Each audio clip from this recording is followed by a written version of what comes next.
partners. Now we'll move on to the next topic, that is duties of partners. What are these duties of partners? What are the a partner is having a duty towards other partner. And what are those? Now let's know one by one what it is. But before going into the duties, we have certain sections, that is section 9 and 10 and section 12 to 17. Basically from section 9 to 17 it gives the duties of partners inter se. Now section 9 and 10 gives the duties of partners not subject to the contract. What is this? Section 9 and 10, it gives the duties, ma'am, right? But it is not subject to the contract. What do you mean? When I was discussing previously also about the rights of the partner, I told you that they have the partners under partnership agreement, they have certain rights and duties which the partners decide mutually and they enter into the agreement. These section 9 and 10 are somewhat like compulsory duties. It says that this has to be done. Even though if the contract mentions or does not mention about this, but still these duties have to be done.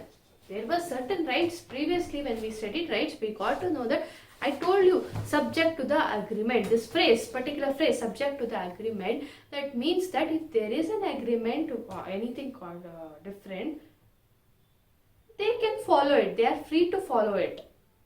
But here under duties, these are something like compulsory duties. Clear? And from section 12 to 17, it is subject to contract. So in case if the contract has got something different,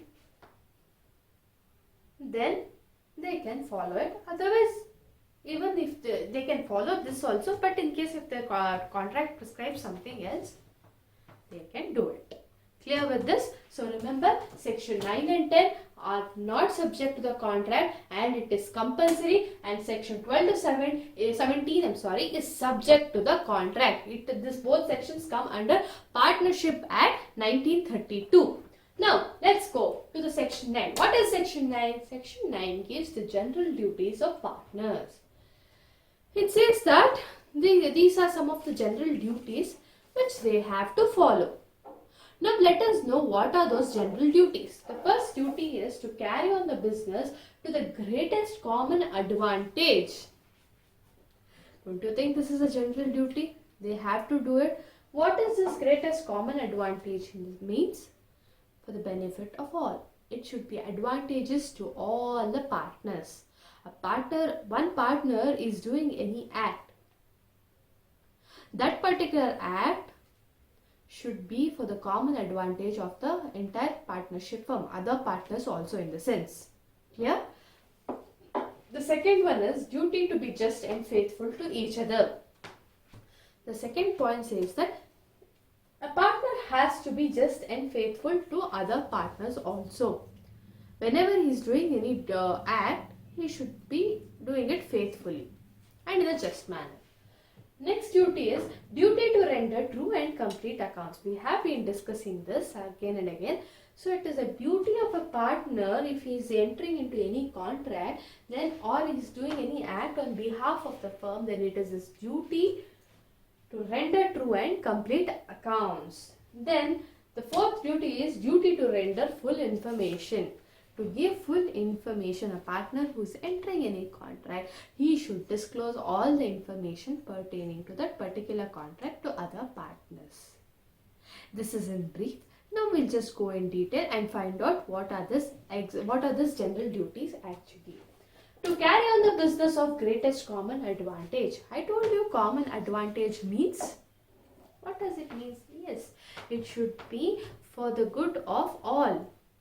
That means it should benefit other partners also. One partner is doing certain act. It should benefit other partners also. See, this partnership we've been studying this. It is based on mutual trust and confidence, which one partner reposes on other. I mean, in the one partner trust other partner. That is why there is one mutual confidence and trust between them. And when there is such mutual trust and confidence, no partner, any of the partner it may be, no partner should gain any personal advantage at the cost of others. You can't make others to incur certain loss and the other partner to incur some profit. It should be for the welfare of all. I mean, for the good for all the partners. So, one of the duties given under section 9 is greatest common advantage. This section has to be read with section 16 clause A of Indian Partnership Act, which says that according to which if a partner derives any profit for himself or from the use of property of the firm or business connection of the firm or the firm's name, he shall account that profits and pay them to the firm. This is what your section 16 clause A says. It says that, I'll explain it to you in simple words, if any one of the partner is trying to derive an advantage by using firm's name or saying that he's trying to establish business connection for his own, in the firm's name for his own use, or else he's using the firm's name only, saying that I am from this firm, you please enter into a contract. That is for his personal thing. In case if he derives such benefit, then all those benefit or the profit incurred by him should be given to the partnership firm. That is what your section 16A says. Hence, a partner who makes secret profit, if he's making a secret profit out of any transaction of a firm, and instead of procuring a contract for the firm, he is procuring for himself, and instead of making some advantage to the firm, he makes a contract in his own name. He has to make it in firm's name, but he is making it in his own name. Or instead of selling the firm's goods to the third person, it is his duty to see, suppose there are certain goods, he has to sell it to the third party. He doesn't do that, but he is buying that. Instead of selling it to someone, he is purchasing at a lower price. Or else if he is, instead of purchasing goods for the market, he sells goods which he has got,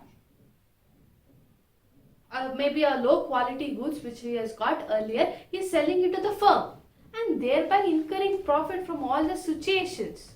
So, whatever the profit he incurs in all the situation has to be given it to the firm. He is bound to pay it to the firm. We have a case law for this, that is Bentley versus Caravan. This is a very simple and very interesting case. What happens here in this case is, there was a firm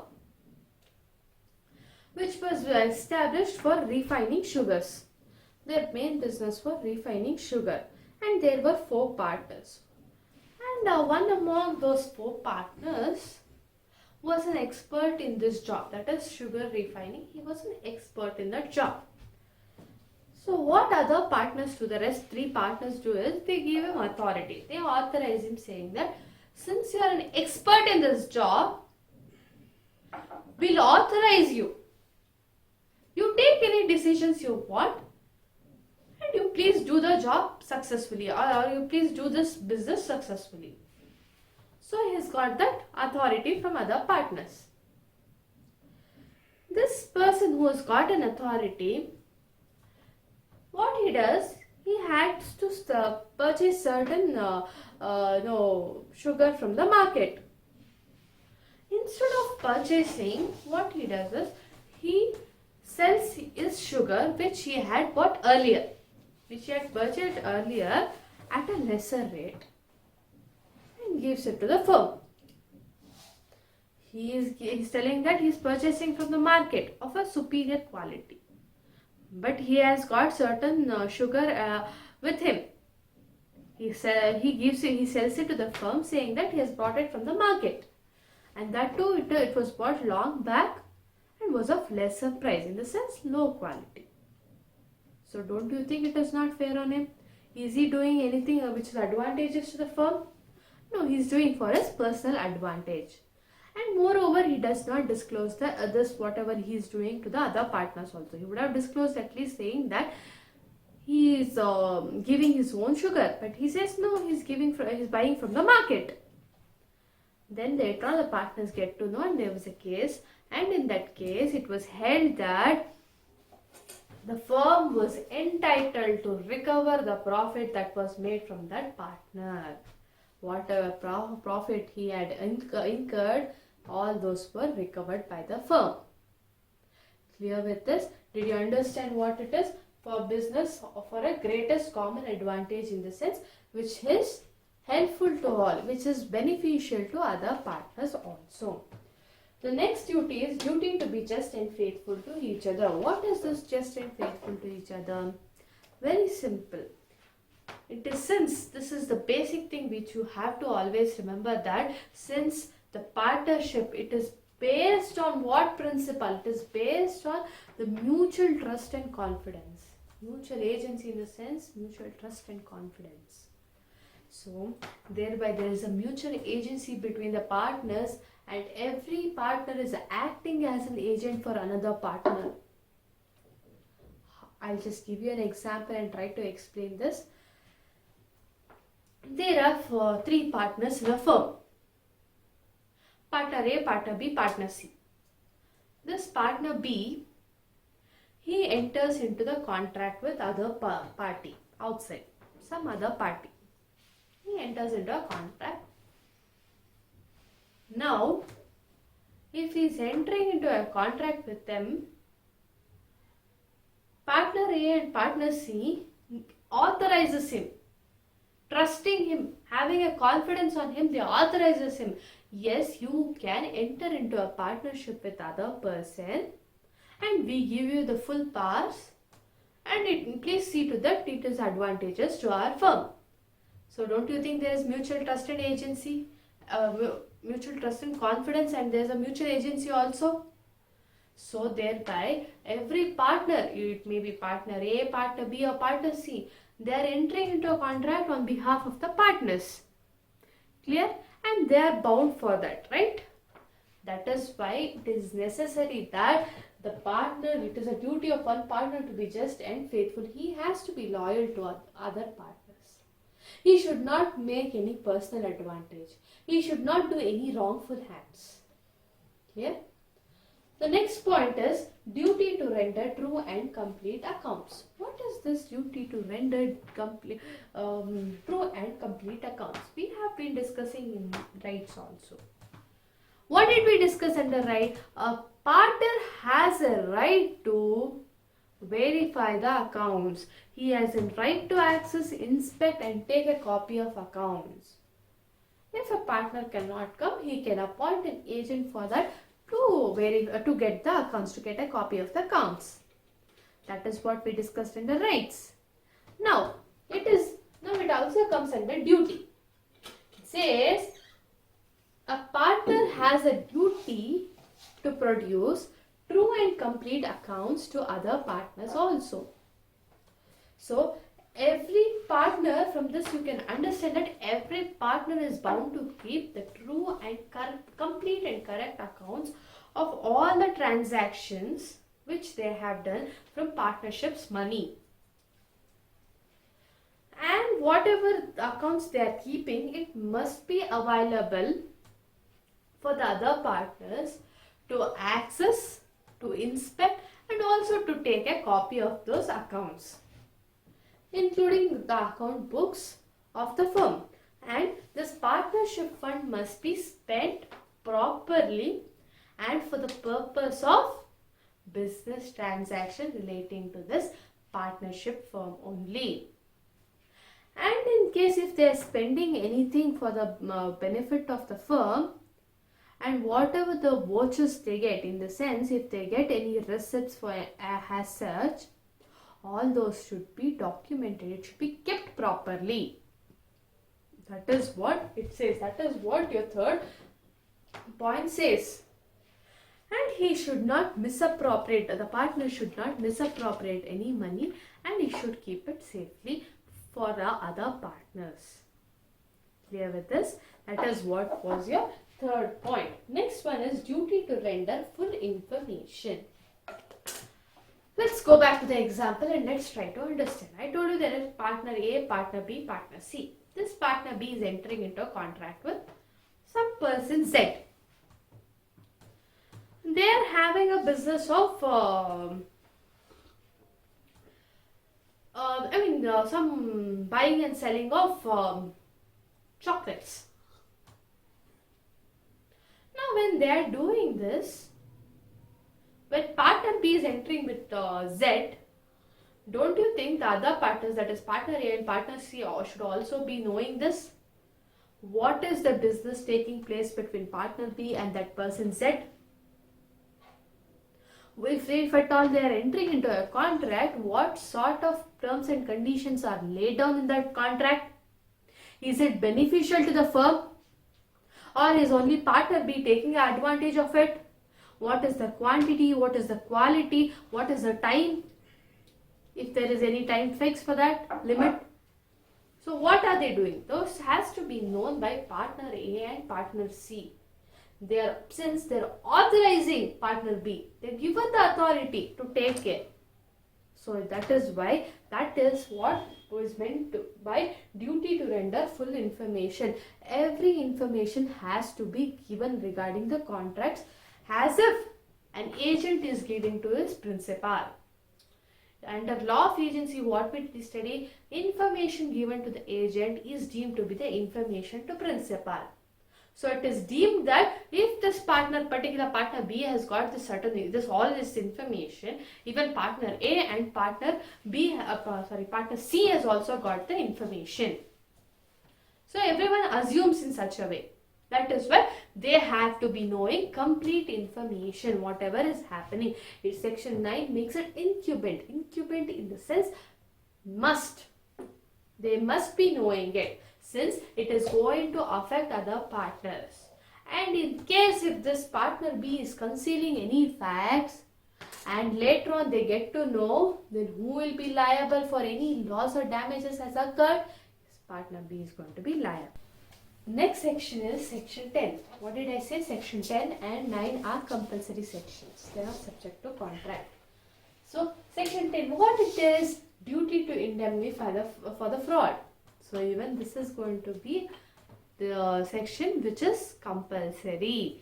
Indemnify for the fraud, even though if it is mentioned in the contract or if it is not mentioned in the contract, this section is always applicable. In case if a partner commits any fraud during the business, in the conduct of business, if any partner he does any fraudulent activities. So from this section you can make them liable. So that is why this section is laid down. Even though if it is not there in the partnership agreement, from this section, that is section 10 of Indian Partnership Act, you can make them liable. So every partner shall indemnify the firm for the loss caused to it by the firm in the conduct of business of the firm. This is what is your section 10 definition. Very simple. Every partner shall indemnify the firm in case if they are going to do any fraudulent activities, that has to be indemnified to the firm for whatever they have done, for whatever the loss, for the extent of loss which they have caused. Now let's move further. So now since it is the partnership firm is based on this mutual agency relationship, agent and principal, therefore the firm is liable for the wrongful acts or omission of partners acting in ordinary course of business of the firm. It says that in case if they are doing any omission or if they are committing any fraud, the partners become liable. And in case if the partner commits any wrong or he does any fraud against the third party, there is some other parties he is transacting and he commits any fraud there, the third party can make the firm liable. Clear with this? Can make the firm liable, and this is an absolute provision. In case if the partner does any mistake, then the firm can be held liable, and other partners also in the sense. So that is what is said in this particular duty. In case if any of partners or all the partners are doing anything wrong, that is any fraudulent activities or any wrongful act, they will become liable for it, and it is an absolute provision. Do remember this. Now the next duty is duty to be diligent. That's given under this section 12b and 13f. What is this diligence? What do you mean by diligence? Diligence in the sense, in a simple term pertaining to this. We are talking into this, we'll be talking relevant to this particular point. It says that he should not act negligently. He should take reasonable care. He should put in his effort so that it makes some profit to the firm and it is advantageous to all. Your section 12b states that it lays down that every partner is bound to attend diligently to his duties in the conduct of the business. This is what your section 12b gives. This particular section. It says that a partner, you have to attend diligently the duties for the sake of business. You have to attend properly. That is what is given in section 12b. The next section 13f, it says that it further clarifies that the partner shall indemnify the firm for any loss in case if it is occurred by the willful neglect of that partner during the conduct of the business. So it says that in case if a partner does any willful neglect, then you have to indemnify for that. That is what is given under section 13f.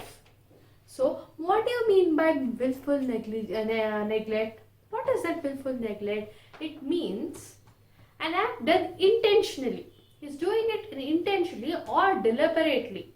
He's taking it for granted and he's doing it, rather than inadvertence or accident. So whenever there is something happening, there may be some mistakes that might take place in the contract during entering the contract.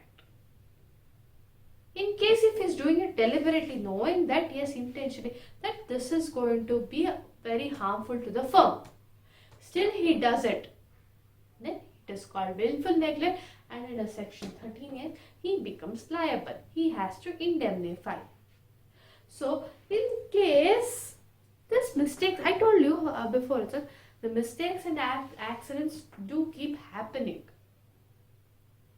If it is done with a good intention, thinking that it would not cause any harm to the firm, instead it would do something good to the firm, and bona fide intention, then you cannot term it as willful neglect.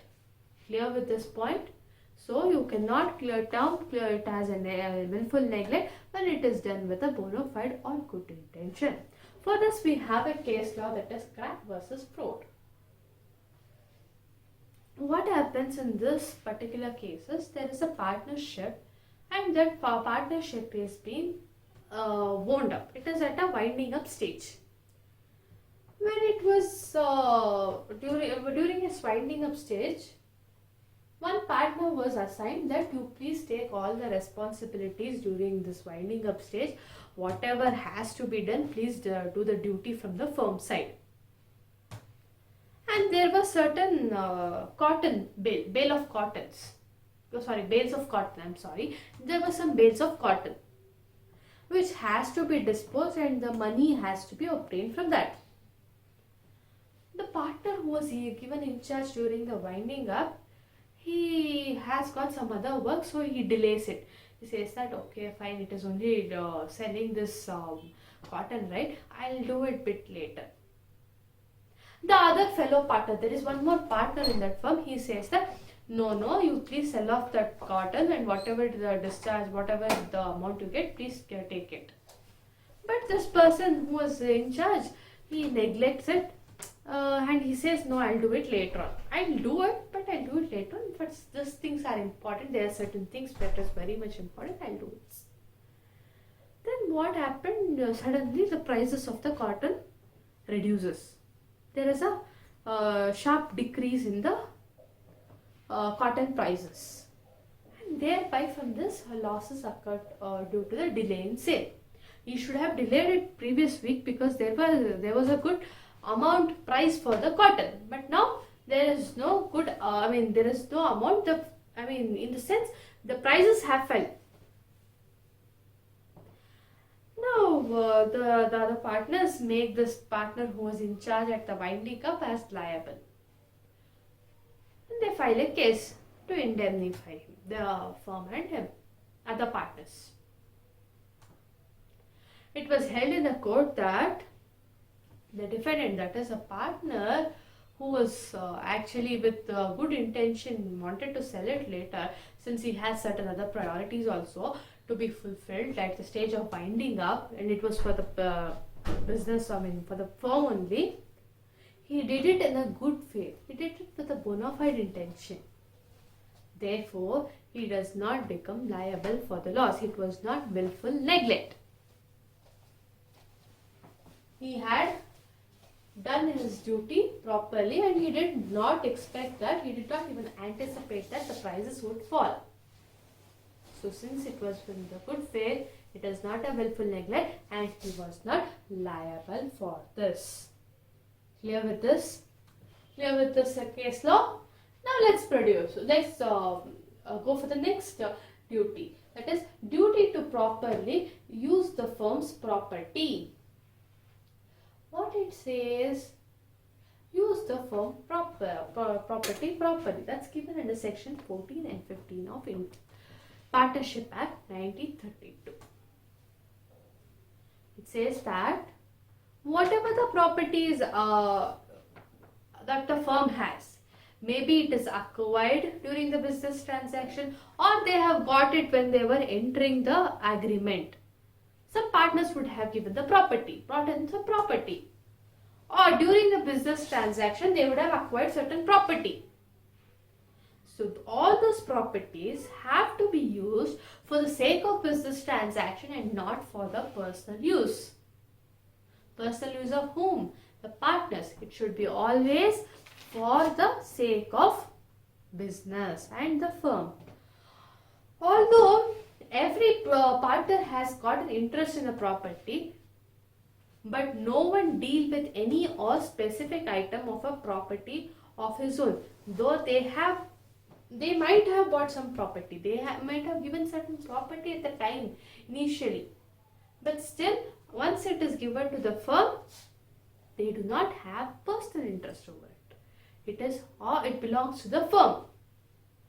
And the property of the firm includes, what does this property includes means, it includes property, right and interest in the property originally brought in by the purchase, or maybe they have got it, some partners would have given it, or they might have acquired it by purchase, or for the purpose or in course of business of the firm, for something they have got in the property. And do remember, this property also includes goodwill. Goodwill also has been included in this property, firm's property. You may get a short note on firm's property of the firm, that is dealt in section 14 of Partnership Act. It says that subject to the contract between the partners. First one, subject to the contract. In case if there is any contract which is contrary to the provision of section 14, that is applicable. So it says subject to the contract between the partners, the property of the firm includes, what all it includes? All property and rights and interest in the property which is originally brought into the stock of the firm or acquired by purchase or otherwise by or for the firm or for the purpose and in the course of business of the firm, and also it includes goodwill of the business. Whatever I told you in the previous part, the same thing is your definition of section 14. It includes right, interest and also the property which is originally acquired or brought to, during the purchase or otherwise. There are, in case if somebody is giving the land, let's take an example to be more clear about it. So the partner enters, one of the partner enters into a contract with a third party for some sale of goods. And since that third party is not able to repay the partner, he says that since I don't have money, but I have certain land, I'll give it to you because I cannot pay your debt. And that property is acquired. Even that becomes a firm's property.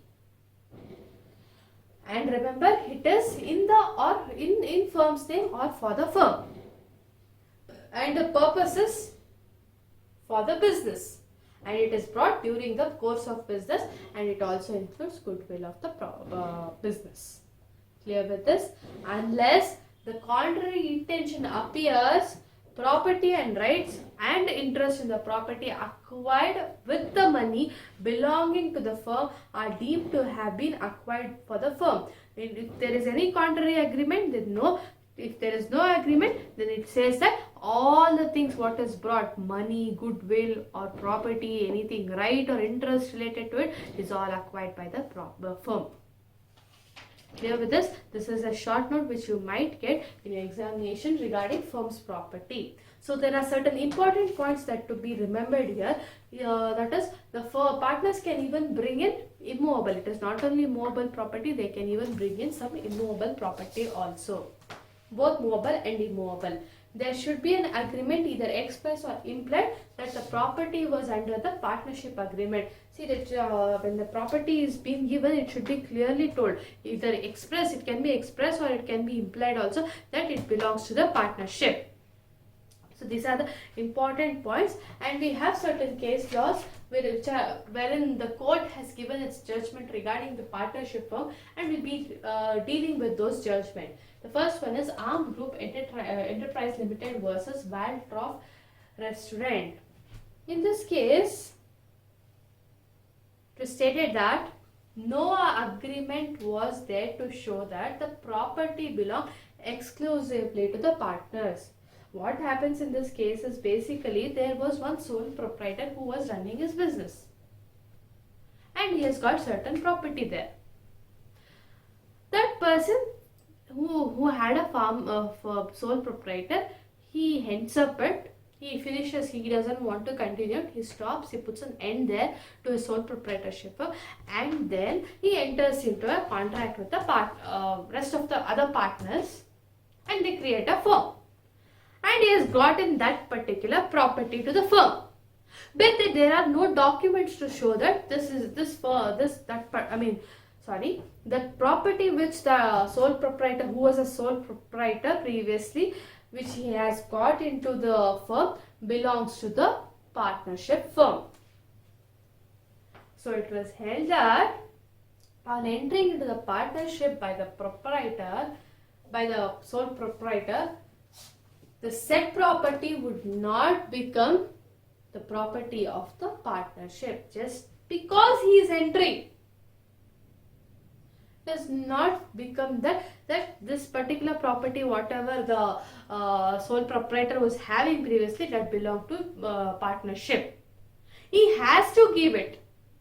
It might be expressed or implied by some certain actions. He can, by certain acts of that proprietor, would have shown that yes, the property was given to the partnership firm. But there was no such things also. So the court held that was the Supreme Court decision. It was held that no, just by he coming into this business of partnership does not make the property of sole proprietor as the property of partnership in this particular case. The next case we have is S.V. Chandra Pandian versus S.V. Shivalinga Nadar. In this case also it is very important, since the apex court, again that is the Supreme Court, again has dealt with this case, and it said that the entire property, whether brought in by the partner on constitution of a partnership, whether it is brought by a partner at the formation of the partnership or if it is acquired during the course of business, that would constitute the property of the firm. Whatever we discussed under section 14, the same thing they have told, that yes, if there is anything which is brought originally to the firm or if it is acquired, then it belongs to the firm. And it also further said that during the subsistence of the partnership firm, I mean if there is a partnership firm in existence, partners are entitled to an undefined share, the defined share in the property. They do not have whatever the there are 3 different partners and 3 different partners would have invested, would have given certain property of theirs to the firm, and each property would value with a different amounts. There may be different amount for whatever the partner A has given partner B, what a different amount for the partner B's property. So there may be different values. So they just give it at the time, and during the existence of partnership or during the subsistence of this partnership, they are entitled for the different share. I mean, it is not defined. Basically, you cannot say different. You can just say it is undefined share. But after the dissolution of this partnership, when this partnership is dissolved and it is settled, the accounts are settled, partners are entitled to the proportionate share in the residue of the property. Whatever, after paying all the creditors who were liable to be paid, whatever the residue is there in the property, in case if they have to pay the creditors and they use some property also, they can use it. And whatever is left over, for that they can get the proportionate shares from this property. That is what was said in S.V. Chandra Pandya, P-A-N-D-I-A, Pandyan versus S.V. Shivalinga Nadar.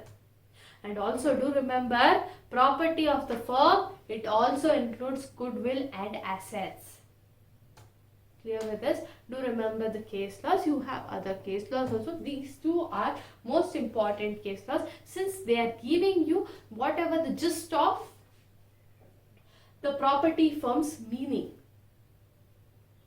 Simply just by one person coming into the firm, it does not say that that person's property has to be given to the firm.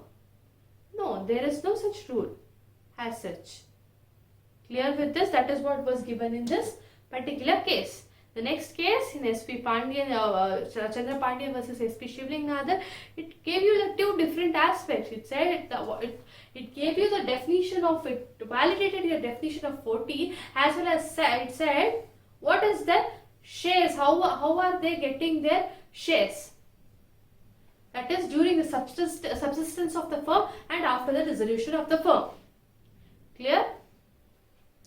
This is what is your duty to properly use the firm's property. Remember, property of the firm given under section 14. Then the last duty is duty not to earn personal profits or to compete. Section 16. Since we have 2 aspects in this, first one we'll deal with duty not to earn personal profit. Then we'll go to the competing. But from your section 16, what it says is, I'll just give you what it says. I'll give you a brief explanation about it. They have 2 points in that. The first point says that if a partner derives any profit for himself from the transaction of the business, he uses the firm's property or uses in the connection of business name or from the firm's name only, he derives certain profit. It all should be accounted. It says that it all has to be accounted. It all has to be accounted to the firm. Clear? And the second point, it says that no, it deals with this point, that is to compete. Duty not to compete. It says that if a person carries, if a partner, I don't want to use person here, you can say if a partner, to be very specific, if a partner carries any business of same nature, whatever the partnership is carrying on, and competing with this partner's he shall be liable, he shall be made accountable to pay to the firm whatever the profits is made by that business. Well, I'll be explaining this again. It in simple, it means that in case if he's having one more business, suppose the partnership is dealing with business, will take for example, they're dealing with some they're selling some pens, they're manufacturing and selling pens. There are partner A, partner B, partner C. And this partner C also does the same business. Now, whatever this business is done by partner C, in case if it is competing with, he's competing with this firm, he should account those profits to the partnership firm. That is what is said in this particular point. So it is the section 16 is divided into 2 points. First one always talks about personal profit, and second one it talks about the competition to compete. So we'll get back to this. We'll first talk about the personal profits, then I'll go and explaining about profits earned from in competing with the business. So it is said that partner is an agent of a firm, right? A partner is always an agent of a firm. He's working on behalf of other partners. So what is the rule of agency says that it's what we study in the agency, that the agent cannot deal with a transaction in his own account without the consent of the principal. Didn't we study this? It says that if you do it in your own account, if you do it in your name, then the principal, that is other partners, won't be liable. If case you are earning personal profits by transacting in your name, then those profits have to be given to the firm. That is all it says, that section 16A makes every person accountable to the firm for any person who is making a profit. Profit from what? There are 3 points in this.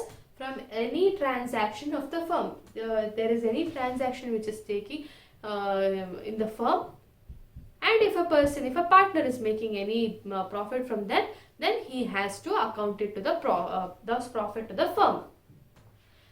In case if he is using the property or business connection of the firm, if a partner is using any connection of business or the firm's property and making some profit, then that has to be given it to the firm. Third one is use of firm's name. If he's saying that I am from this firm, and they have that they have that in the market, that if they're quite famous, then they would be well established. By hearing the firm's name, they would say yes, this person. They'll think that yes, this person is reliable, and we can enter into a contract with that other person, the partner, since he is representing from that firm. And they enter into a contract, and this partner, he does that business for his personal profit and not for the firm, but still is entering in firm's name. That is why he becomes accountable to the other partners and the firm. For that we have an example also, that is Bentley versus Caravan. That is what we studied, that there were 4 partners and the business was sugar refining. One of the partner was authorized for that because he was an expert in that particular job. He, instead of buying it from a market, he sells to the firm what he had bought earlier at a lower price, and he did not disclose this fact to other partners. The court held that he has to, that partner who was expert in that job, who was authorized, he has to make good the loss by giving the profits earned by him to the firm. Clear with this? Earning duty not to earn personal profits. Next is profits earned in competing business. There should not be a competing business. Since the firm is running this business and one of the partner finds it is to be very good and earning the profit, the other partner should, the partner, he should not, simultaneously with this partner, and he's a partner in the partnership, he should not have his own business and he should not compete in the business. He should not be a competitor basically in the business. So profit from such account, in case if he's making such business that is competing with the firm and he's earning those profits, that has to be given to the firm. Clear with the duties? So totally there are 8 duties. Section 9 and 10 are compulsory ones. Section 17, it gives us effect of change in the firm. What does it mean? What is the effect now? What is the position of the firm when there are certain changes? What happens to the rights and duties of the partners? Till now we discussed rights and duties, right?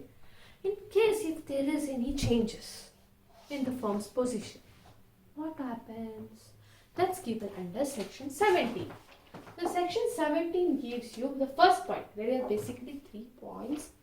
I have given it in a simple way. The section 17, under that you have first point. That is, there are 3 kinds of changes that can happen.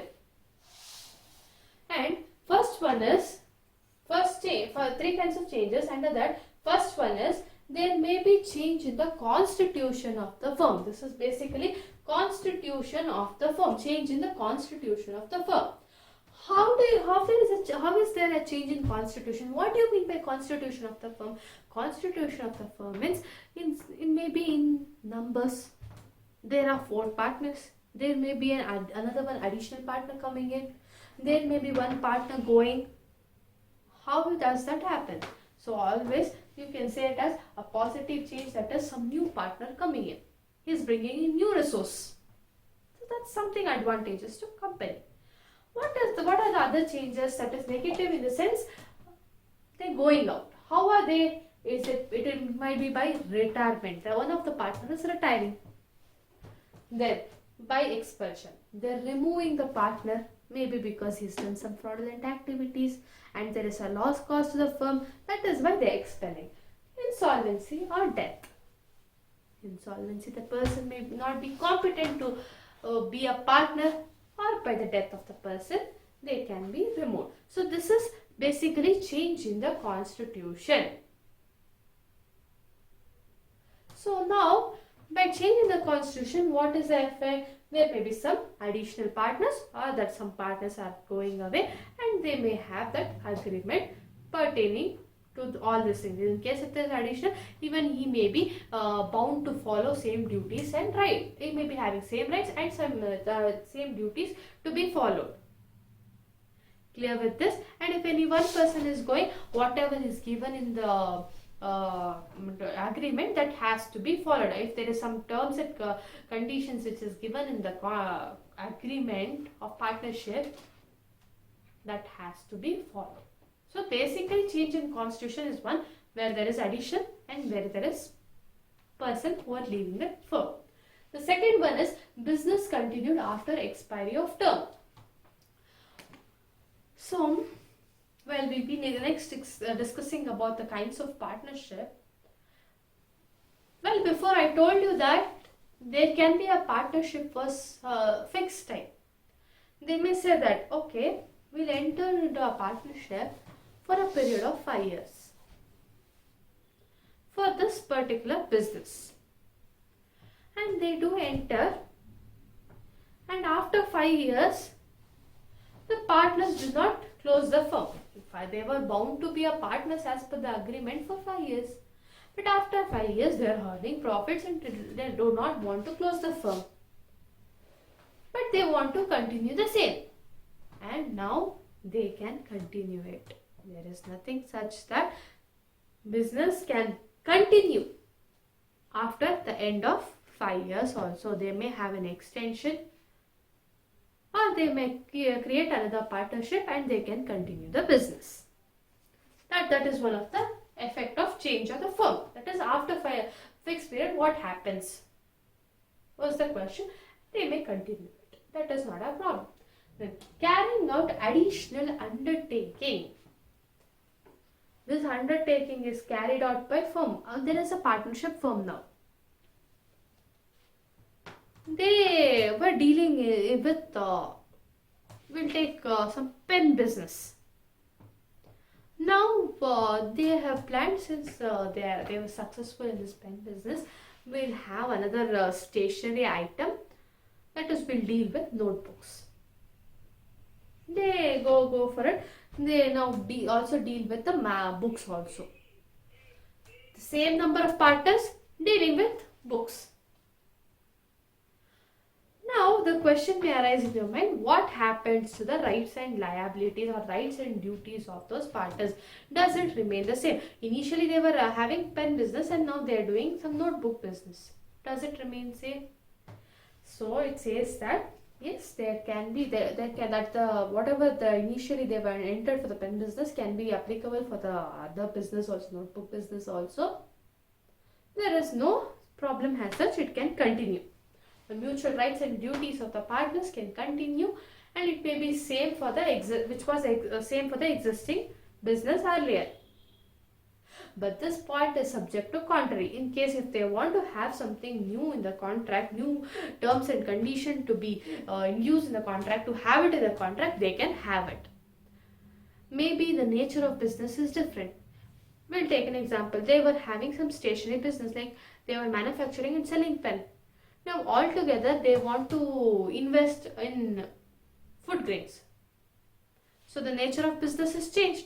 Maybe they want to have some new conditions, terms and due conditions, that is rights and duties of partners, to be changed. So they can do it. It is always subject to the contrary, even though if it is of same business or if it is of a altogether different business, it is up their choice. They can have a new agreement or they can continue with the existing agreement. Clear with this?